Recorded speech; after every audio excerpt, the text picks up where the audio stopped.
few eras of video gaming are more filled with legend than the bedroom coder era in the UK. I'm very happy to have with us today a veteran of that time period, a man who's still developing games to this day, Mr. Martin Wheeler. Welcome to the show. Hi there. Hi, Carl. So, now, people who listen to my interviews in the past know I always start with the same question, which is basically about people's education. So I get an idea of, what was their background, what were their aspirations before they got into video games. With you, I think I probably need to ask, how much education had you had when you first got into making video games or computer games? Very little, actually. I began in the games industry while I was still at school, actually. I couldn't get into there was just one computer studies class in my school, and I didn't make the grade to get into it. So I got a home computer. My dad bought me a ZX Spectrum, and I learned how to make simple games using that from the manual, which I still have to this day. It's the same one? Yeah. No, that's actually one I bought off eBay. It's the same copy that the same manual that I learned from, but no, it's not the actual identical copy. Oh, I think that disappeared long ago. I had to buy it for nostalgia purposes. So yeah, I really just had this secondary school education and went straight from that to work at Virgin Games when I was 16, off the back of having had two of my games published while I was still at school, which actually really the school hated the fact that I didn't do computer studies with them, but I managed to get two games published.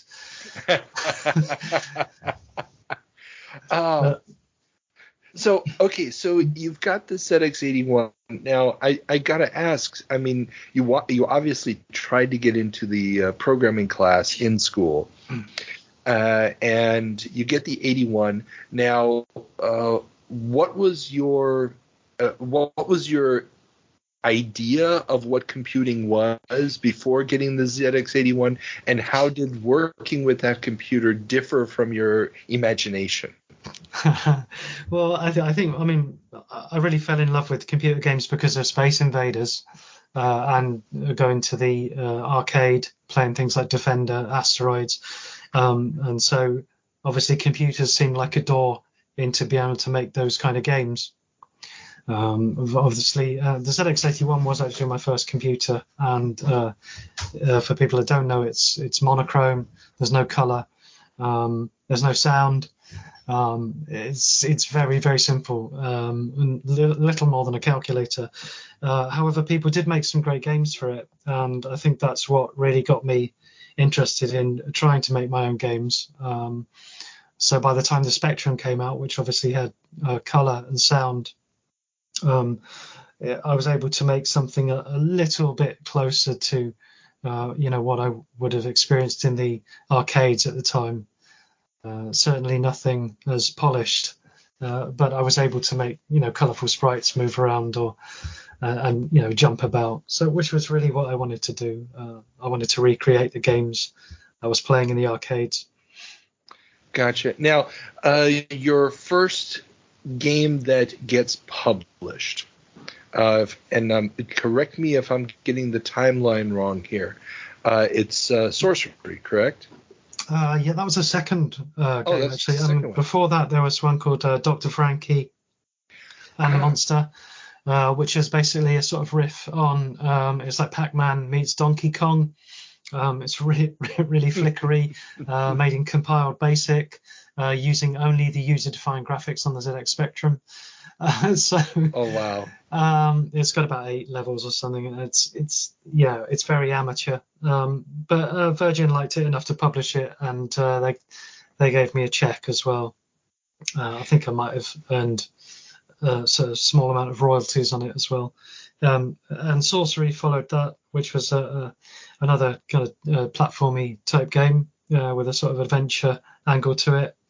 Again, very amateurish, and Virgin's in-house team managed to turn that into something really special for the other platforms such as the Amstrad CPC and Commodore 64. Now, going back just a step, so you've written this program, and Dr. Frankie, and you want to, what's the process like? And I'm guessing we're talking, 83, 84? Yeah, 1984, I think. 84? That's right, yeah. So what's the process like to get this thing published? Well, it was just a case of literally, I would do this all the time anyway, record my work onto cassette tapes, draw a nice little cover with some felt pens, maybe type some instructions on a letter, and I just send that out to games companies that are found in the back pages of computer game magazines, and literally just put it in the post. And occasionally I would get like a nicely worded rejection letter, until one day I came home and my mum said, "Oh, you got a call from Virgin," So yeah, I finally got a deal from that. It was just from mailing out tapes. How many games did you send out before one got picked up? Probably about 5 or 6 different games, but multiple copies of each. So maybe 15 or 20 cassettes. I'm not quite sure. Cool. And I got a lucky break, really, I think. Why do you say that? Because I don't feel like I put in a huge amount of effort into doing that. I was making games purely for the fun of it, and sending them out was really a kind of a sideline thing. And I didn't really send out that. It's not like I sent out to every single company, I deliberately picked the worst companies. Virgin weren't doing too well at the time, so maybe that helped. Yeah, that was a very strategic move then. So I gotta ask, this is the lawyer in me. So what does the contract for publishing at that time even look like? I mean, you just get a fee up front, and then they give you a percentage of sales? Yeah, it was just literally 2 or 3 sides of hand typed, basically saying, here's actually, I think I remember, for Sorcery, it was, here's £600 and you'll get something ridiculously small as a percentage of sales. And then what happens is that they then put all the costs of the in-house production team, who are on salary anyway, they just say, right, let's charge him for that. So you actually don't get any royalties at all. So Sorcery went to number 1, and I think I probably made about £800 total from it. Oh, wow. which was not a lot even back in the 80s, to be honest. When you hear all these stories of bedroom coders going around in sports cars and all that kind of stuff, no. So you leave school and you go to Virgin. Do you come on as a full-time employee at that point? Yeah, I went straight from school. Had a bit of my summer holidays, or the end after school. It wasn't summer holidays, just the school year ended in the summer, and then I think I had a few weeks off, and then I started working at Virgin. So I would be commuting to London from my parents' house in Reading, which is about 40 miles, and I was just doing that daily, and I was straight in their office in trendy Portobello Road in Notting Hill, working as their junior game designer, and under the tutelage of some of the more grown-up members of the Virgin team. In fact, they were all more grown-up than I was. I was quite in awe of them, actually. No. And so, and I guess I gotta also go back here for just a moment, because Sorcery gets ported to the Amstrad and the Commodore 64. Obviously, I'm guessing, or not obviously, but I'm guessing other teams are the ones who create those ports. Yeah, it was the in-house guys that did the basically called the Gang of Five, which I joined that team when I started at Virgin, but they were the guys who were responsible for the Commodore 64 and the Amstrad versions. So that's really the small team of in-house coders and artists. Now, how did that process work? I mean, did you give them source code? Did you give them maps of the game? Or were they just left to their own devices to play the game and then reinterpret it? Oh, I think the minimum they had was a map. They did everything else, just recreated the whole thing. So yeah, and they did a really good job, made it into something very polished, which it certainly wasn't when I was putting it together as a 15-year-old schoolboy. So the did you get any was there anything in the contract for royalties off of ports? Yeah, you were supposed to get a percentage of all every platform that it was ported to, but it worked out that they made out that the costs of doing it far outweighed any potential income. So I don't think I ever saw any royalties on it. Cool.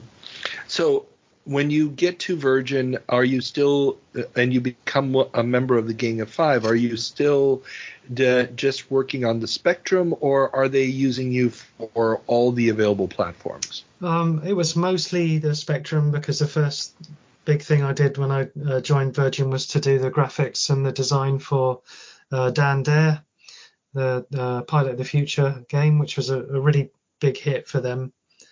I did do some small bits of Amstrad and Commodore 64 work, but I was kind of their main Spectrum artist and designer. And here I guess we need to talk about those roles at the time, because obviously when you develop Sorcery, you're doing it on your own. Now, is there a defined concept at this point already of the designer as opposed to the graphic artist as opposed to the coder? Yeah, well, that's where it begins. At Virgin, I took on the graphics side, so I do all the sprite animation and backgrounds, and also the level design. And for Dan Dare, Dave Chapman was the coder. For Dan Dare 2, it was Andy Green. And there was a clear split between basically coders and the design side. Dan Dare used an interesting comic book panel design. Was that your doing, or did that come from somebody else? Well, the initial version of Dan Dare, what I guess you call the prototype, the first version out the door was the Commodore 64 version, which the comic style was the work of Ian Mathias, who was Virgin's senior artist, and he was a bit of a mentor to me. So I kind of took inspiration from what he'd done on the Commodore and tried to do something as in a similar style on the Spectrum, which was actually really difficult, but I think we managed to pull it off quite well in the end. Certainly got some good reviews for the graphics, but the look obviously originally came from the comic itself, Frank Hampson comic strip, which then Ian took and did very well on the 64, and then I took that for the Spectrum, and then I believe another artist, Alex Martin, took that for the Amstrad. So it just kind of went on for each machine a little bit differently. Gotcha. Yeah, and just as a aside, I'm a C64 kid, so I played the C64 version, but I do remember seeing screenshots of the other ports in magazines. Now, and that, I guess, is a big issue, because we are talking about completely different processors, completely different graphic capabilities, different memory allocation. when a game is going into development at this point in time, obviously this will probably change over the years, but at this point, was there any consideration given to, will this be portable to the other systems that we have to bring it to? Yeah, I don't think so. At Virgin, it was literally here's the Commodore 64 version. Oh, let's see what we can do on the Spectrum. Let's see what we can do. They were all totally different in terms of even the maps and layouts of the game. Completely different. You'd never do that now. You want to achieve when you have a brand, you try to achieve some sort of consistency between all the platforms, so that the game plays the same. I mean, you literally had 3 totally different games. So I think this is. Maybe that's I'm not really sure if that's something that was just unique to Virgin games, but yeah, it was very early in the industry, and it was quite naive in a way that we would really make 3 totally different products for 3 different machines.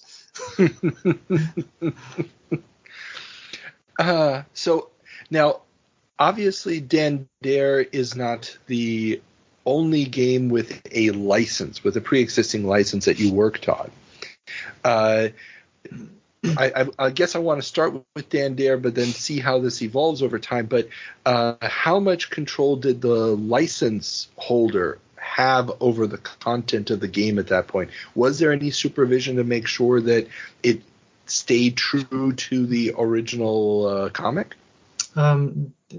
As far as I remember, very little or none whatsoever, really, with the Dan Dare license. Although I have to admit that actually everyone on the team, we were all huge fans of the original Frank Hampson Dan Dare strip, so we tried to stay true to the style and the content of the strip. But as far as from the actual license owner, I don't think there was any strong arming. Okay. Now, after Dan Dare, where do you move on to from there? Is that when we're already getting into Action Force? Yeah, there were the Action Force games. The first of which wasn't particularly successful. The second one, which got great reviews and was kind of quite unique for the time, unique concept, and it was also procedurally generated. All the levels were generated procedurally, so I just concentrated on the graphics, the characters. So yeah, there was that. There was a second Dan Dare game, which was a little bit more controversial in terms of not everybody loved it, but it was a big divergence from the original. Yeah, and they're the projects that really stay in my mind. I think towards the end of completing Dan Dare 2, I was probably getting ready to leave Virgin. And just one question about Action Force 2, the one with the Kung Fu guy going up the side of the building. Yeah. I've played it, unfortunately, only through an emulator because it did not make it to the 6502 systems. I gotta ask, was that attempted to your knowledge, or was it just originally decided it's only going to be on the Spectrum and the Amstrad? Yeah, to be honest, I don't. Oh, was it on the Amstrad? I may be making a wrong assumption. Yeah, I got a feeling it may only have been Spectrum, actually. Okay. I'm not sure, unless I just don't think Virgin. I mean, the team, it was literally called the Gang of Five because there weren't really that many more than 5 people in it. So I don't think that they really had the resources to do a Commodore 64 version as well. Gotcha. I remember it was I guess there seemed to be a lot of different projects going on at the same time at the Virgin in the Virgin studio. I remember Charles Goodwin was working on Shogun, so there was different stuff going on. I just imagine that it probably wasn't the resources to do it. Gotcha. Yeah, and I just looked it up. It was, in fact, only on the Spec Key. It was an interesting game, though. I played it for quite a bit. The whole idea that you're actually the sniper trying to protect the guy going up the building was quite unique. Yeah, I think it was very, very different, actually, because you're actually trying to protect the character, which is all. It's kind of like artificially. It's not really artificially intelligent, but it's following its own path up the building, and you have to defend it. So it's a different type of gameplay.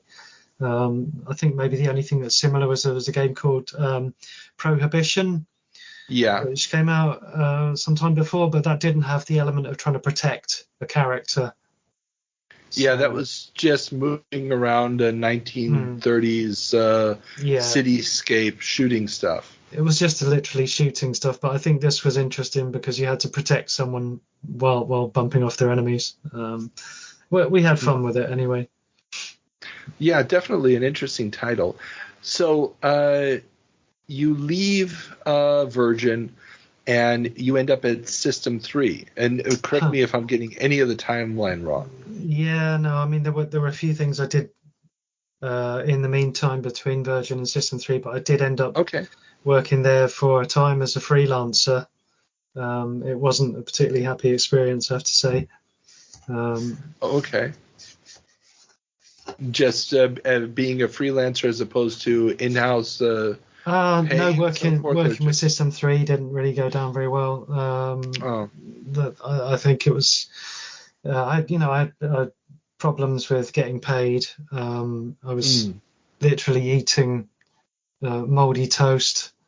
It was very. I think remember Mark Cale, the MD, was very, very capricious. So you do something, you go, yeah, I love it, that's great, and then next time you'd be shouting and swearing down the phone saying, what the fuck is this? What have you done? It looks like the Lion, a Witch, and a wardrobe, and you can't work with someone who's like so temperamental like that. And it's borderline abusive, basically. So yeah, I just quit. I think I might have been fired. And I probably said I quit anyway. But yeah, it was not. It was probably the only bad relationship I've had with a company in my entire career. I mean, I did do all the graphics for. They released a game called Dominator, which was a kind of R-type influenced shooter, and I did all the graphics for that. And there was not really a lot of problems on that project, but afterwards, it all went downhill rapidly. Now, were you doing the graphics for the Spectrum version on that, or for the C64? Yeah, I think it was a Spectrum one. Gotcha. I wonder if the C64 one was literally just ported from the Spectrum. I'm not sure. That is a good question. I played it obviously on the C64, and I remember the graphics really just being amazing for the time. But I don't know who. Well, actually, I'm looking at the credits right here. The Wonders of Moby Games. So Jason Perkins wrote it, and the graphics were done by Doc and Hugh Riley. Yeah, might be. Doesn't ring any bells. Okay. So, and I have to ask, so what kind of tools are you using at this point to make specky artwork? All the Virgin stuff was done, except for the loading screens, which were done with the Art Studio, OCP Art Studio. All the Virgin stuff was in-house editors. So Dave Chapman wrote a sprite editor, and he also wrote a level editor which uses character maps. Really, really nice in-house tools made by the coders at Virgin. So just use that. Okay, cool. And when you're doing a little bit of freelance, obviously System 3 isn't working out for you. What is your next move?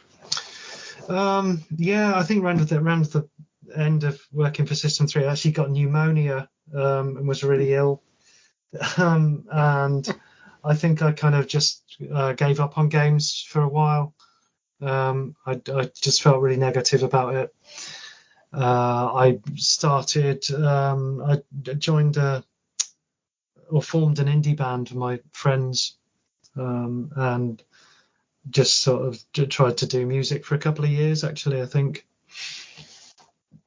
Well, this would have been around the end of the 80s.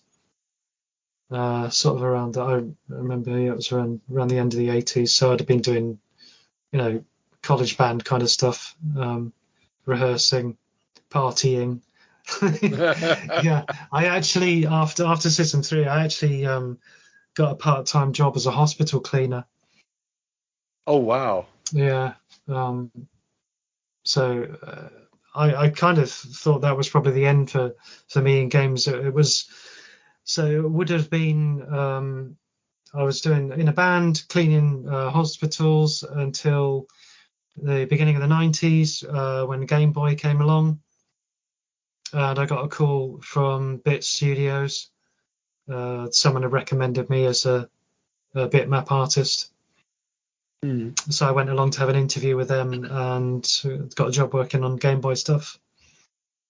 And according to Moby Games, at least, the first title they have you listed on is the Game Boy port of Terminator 2, the arcade game. I have to ask, what was going through your mind when they said they were going to port that arcade machine? Or better said, were you familiar with the arcade machine before you got the assignment? No, I was not familiar with it at all, actually. But I thought the movie was cool, so it would be fun to work on, and I was happy to be able to work freelance again on games. And Bit Studios were really nice, good guys. So cool. Yeah. And I mean that must have been a mammoth task to try to get number one to grips with the Game Boy palette and the Game Boy on a technical level, and then in addition, you're trying to bring in what is scanned artwork. Well, yeah, actually, I think I do remember. I did have to hand. Actually, I didn't have a scanner, so I'd actually just draw trace over photos and do it on graph paper. Oh wow. But some of the level art was done by Mark Jones as well, so I wasn't the only artist on the project, because the turnaround time was ridiculously short. It was just like a couple of months or something. So okay. Yeah. to do the whole game. So. Wow. And did you just do the art, or did you also do any coding at this point? No, I was just doing art at this point, design. Okay, very cool. And so Bit Studios, you stayed with them for quite a while. Were you a full-time employee or just freelancing for them? Yeah, I was working for them full-time, but I was technically a contractor. Although during the time with them, which was like 10 years, I didn't actually work for anybody else. So yeah, it was quite a long partnership. They were really forward thinking and using remote working, and just really a good team at Bits. Very cool. And they also did a lot of licensed work. Again, this seems to be a theme going through your career, a lot of work on licensed games. How did that differ from the earlier license like Dan Dare and Action Force? Was there an increasing amount of supervision from the license holders, or was it still just, okay, you guys paid for the license, do as you please?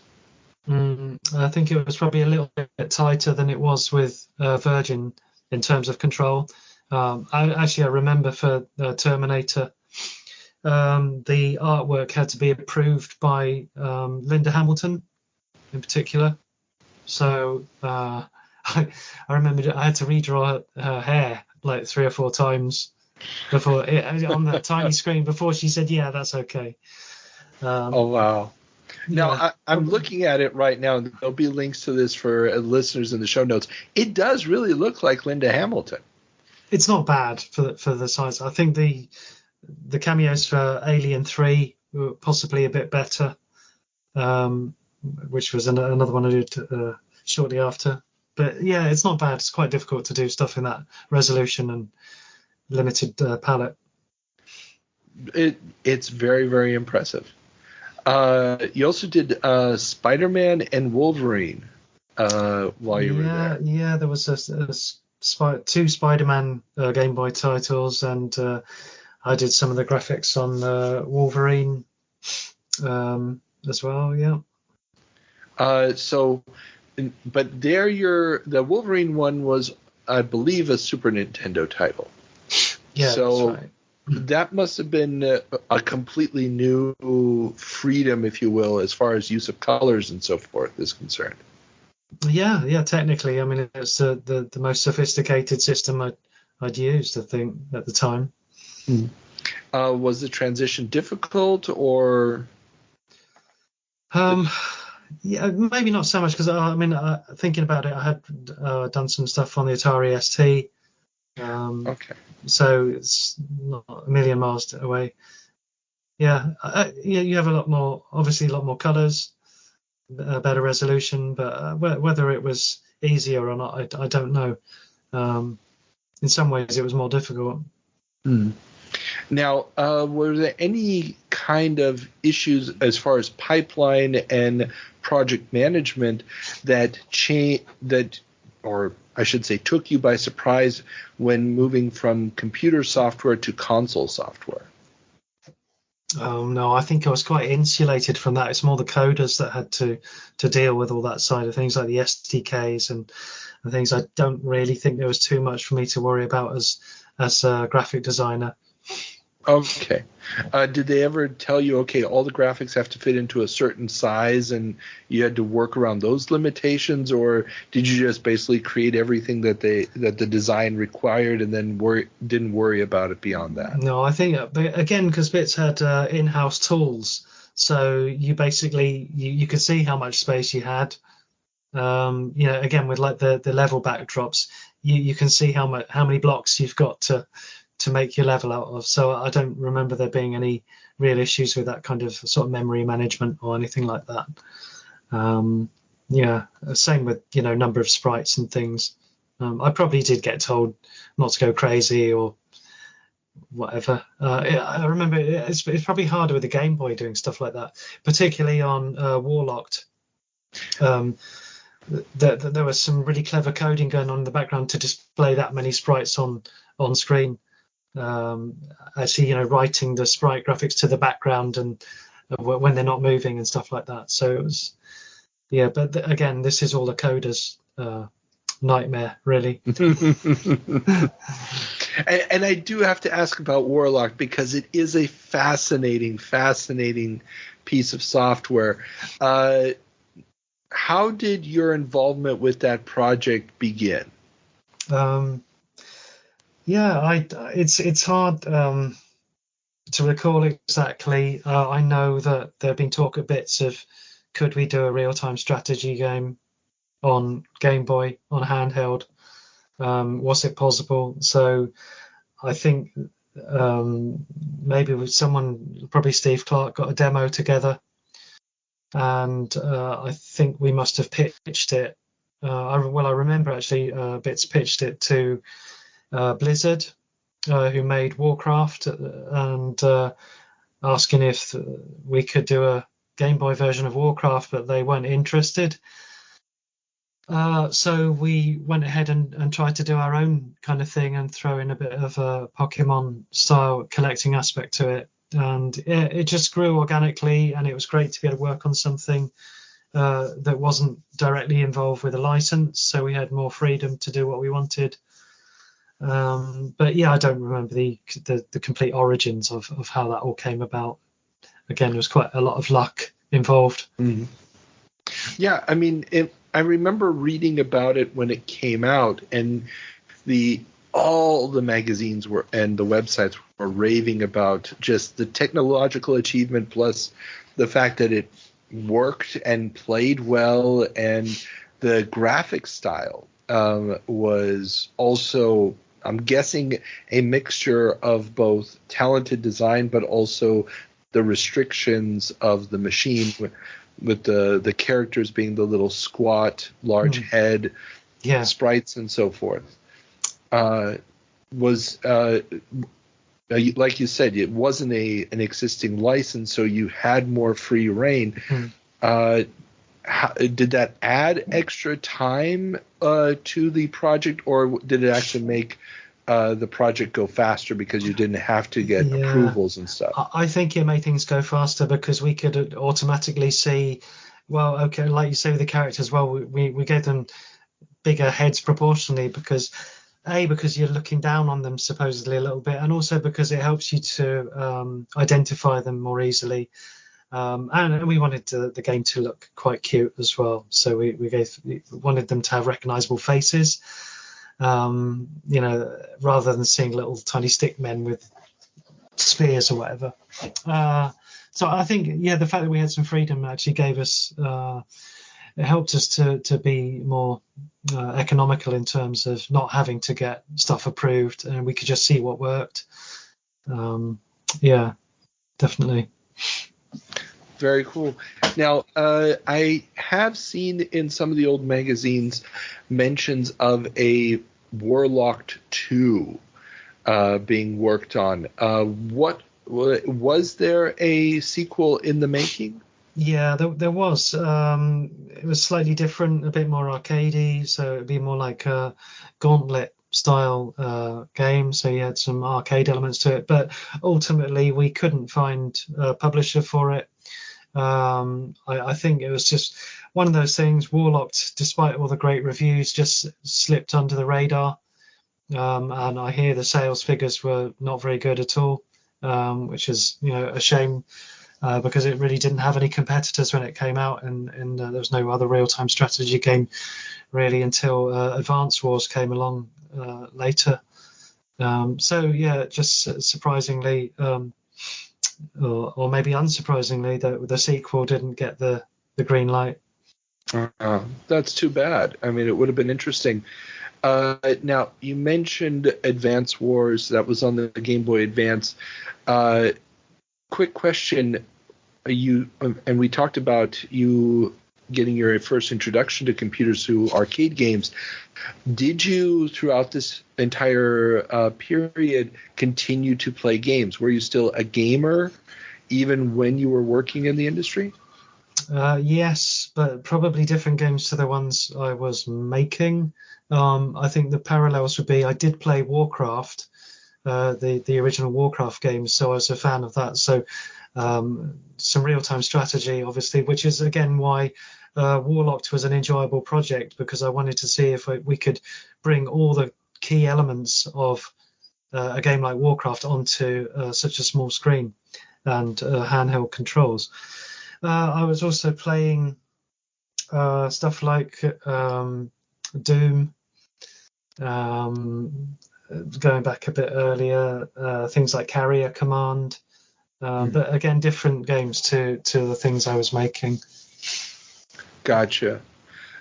So Warlocked comes out, unfortunately doesn't perform up to the expectations.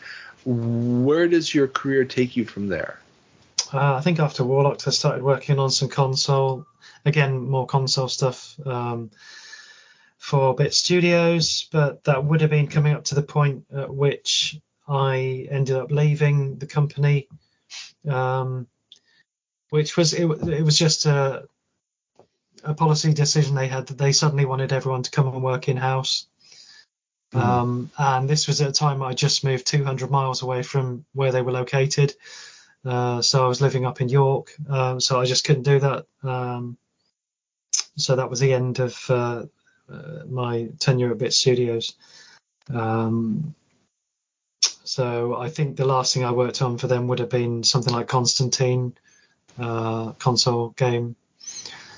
A few other PC projects that were probably on the go but didn't get released. After that I ended up getting back into music, and just producing electronic music. from sort of 2002 for a few years. I was doing that full time. Okay. And what pulled you back into game design then?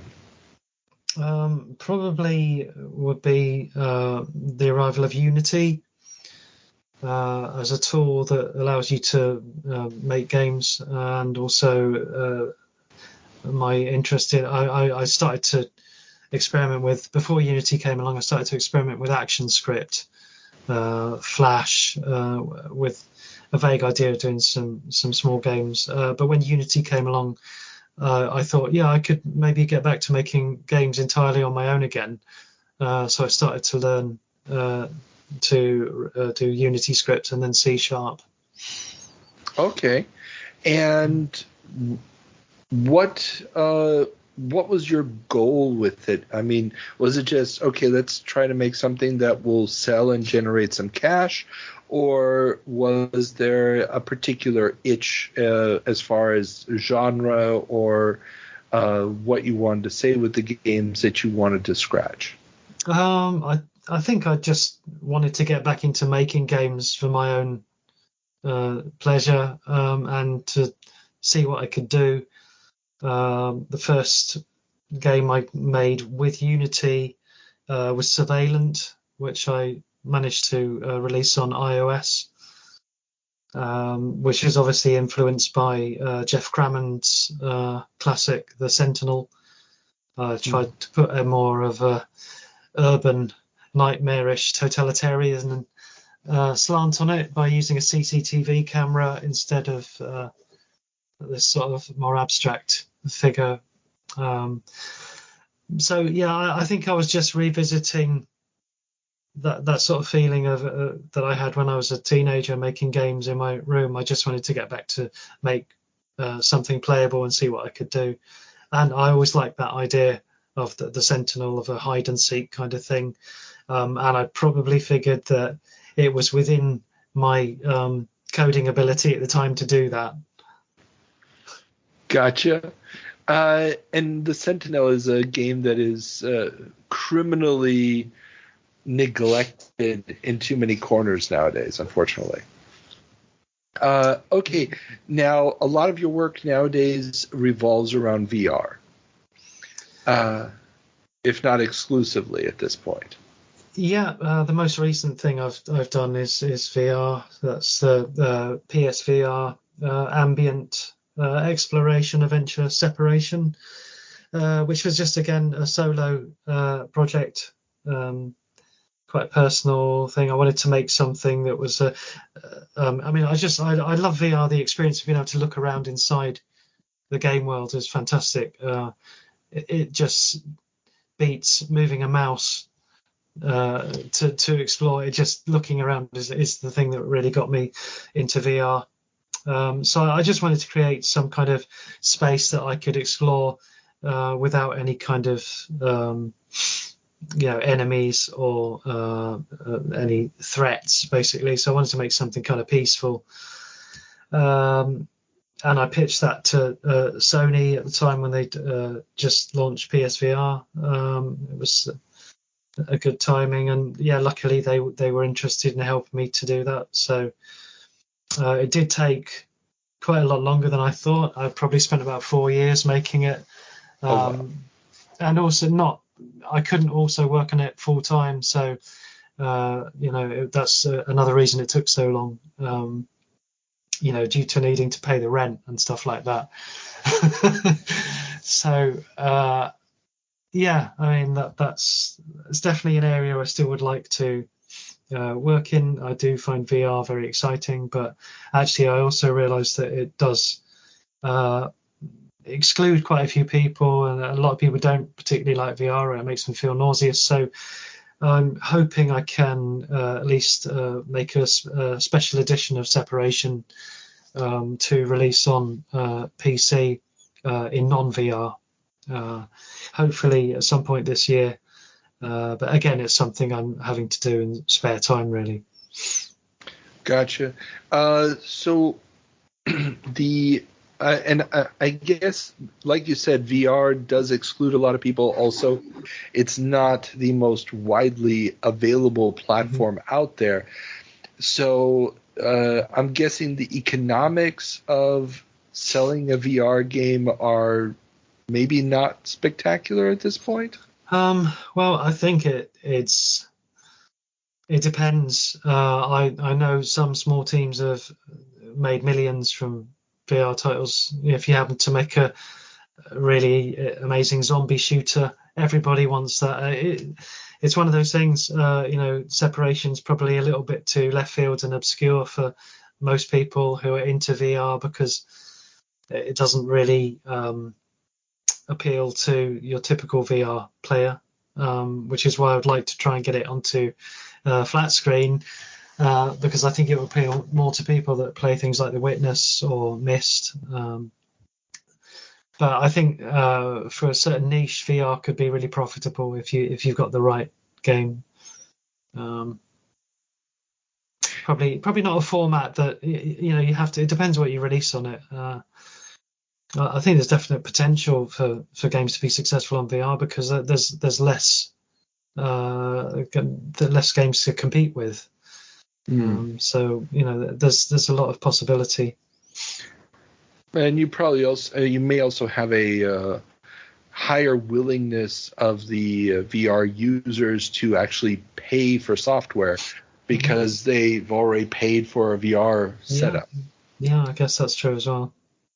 Now, comparing the experience of a solo dev in the early 80s, your old 15-year-old self, with the man today who is doing solo dev in his spare time, what would you say are similarities, and what would you say are big differences between those experiences?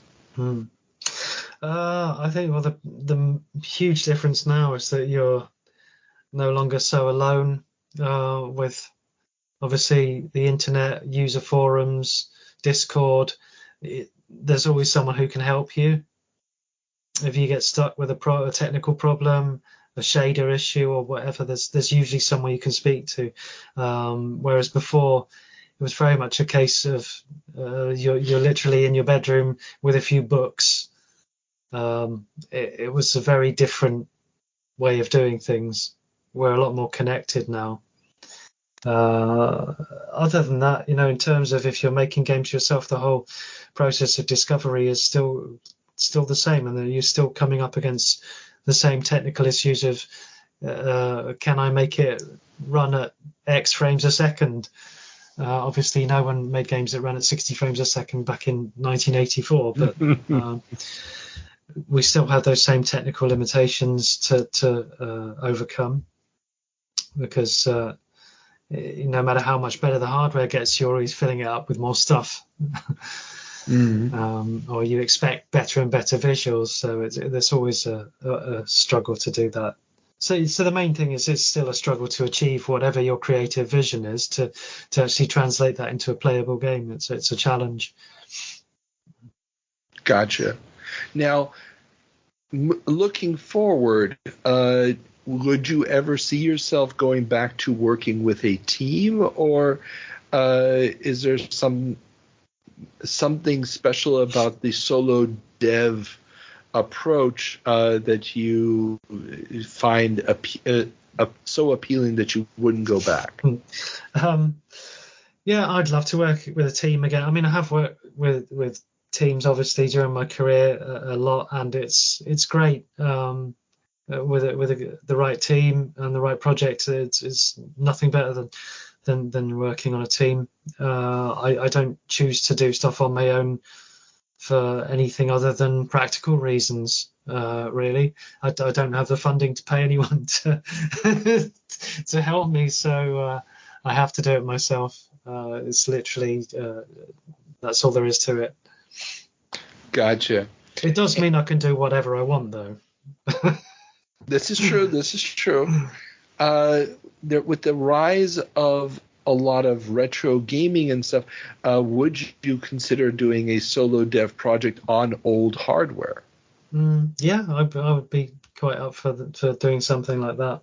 I don't know what exactly, but it sounds like it could be fun. Gotcha.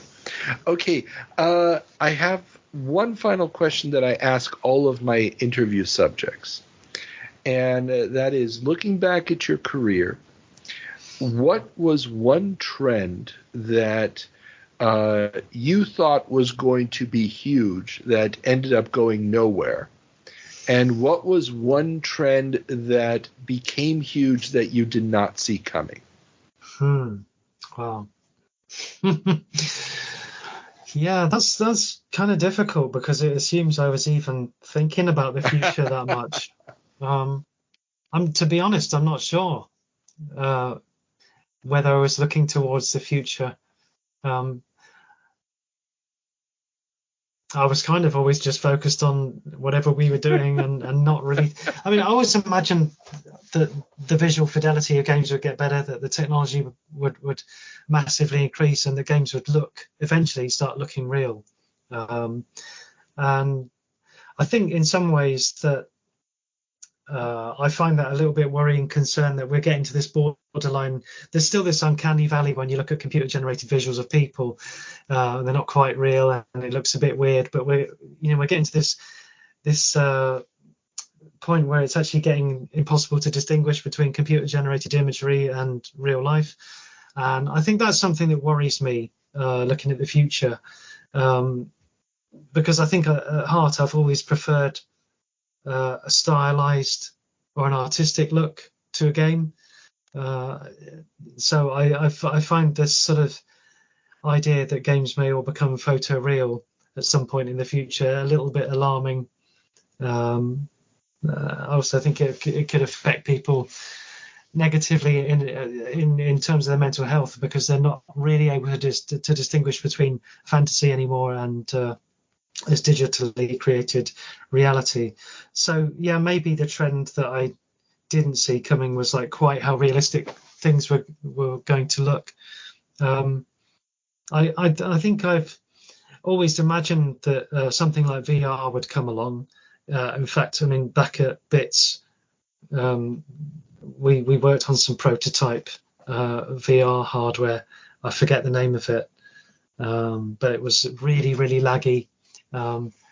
Really low res.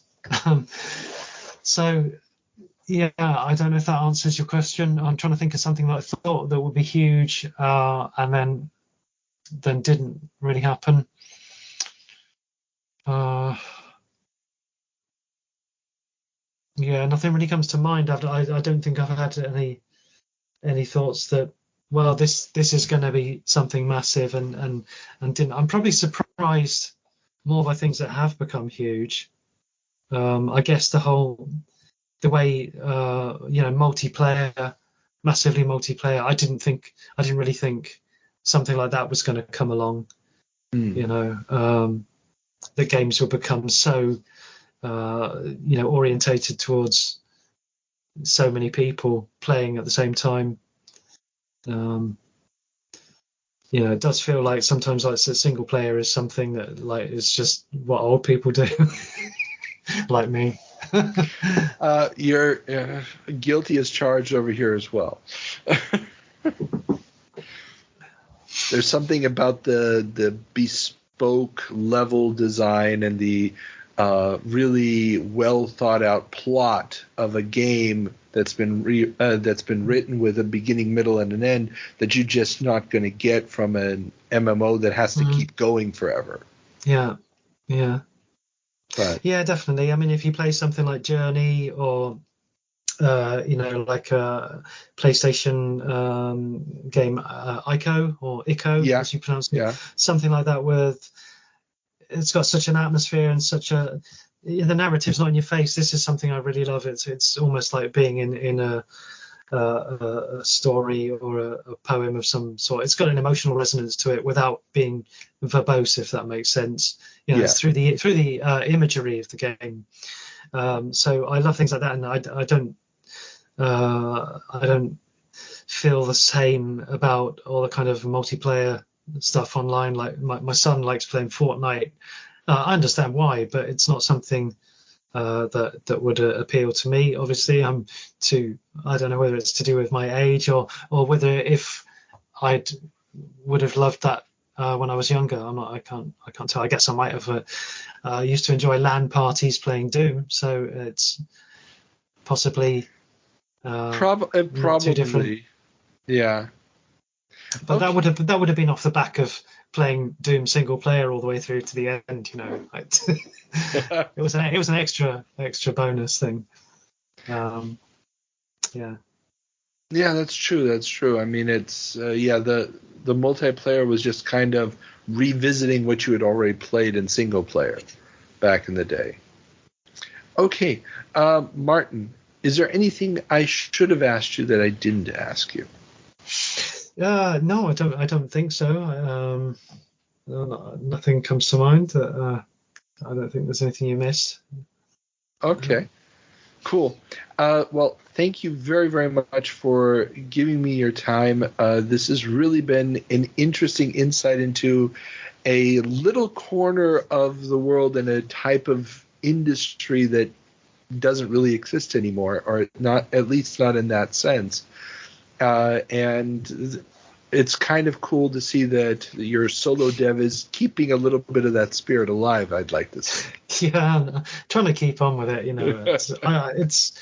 I've always loved making games. Again, going back to when you say what was it like working with an established brand or a license, I've always found that a little bit less fun than just being able to do anything. And I guess we have that with indie games now. There's so many amazing and original games out there. Maybe that's one thing I didn't predict thinking about it, was that the amazing creativity that would come about through the whole indie game scene.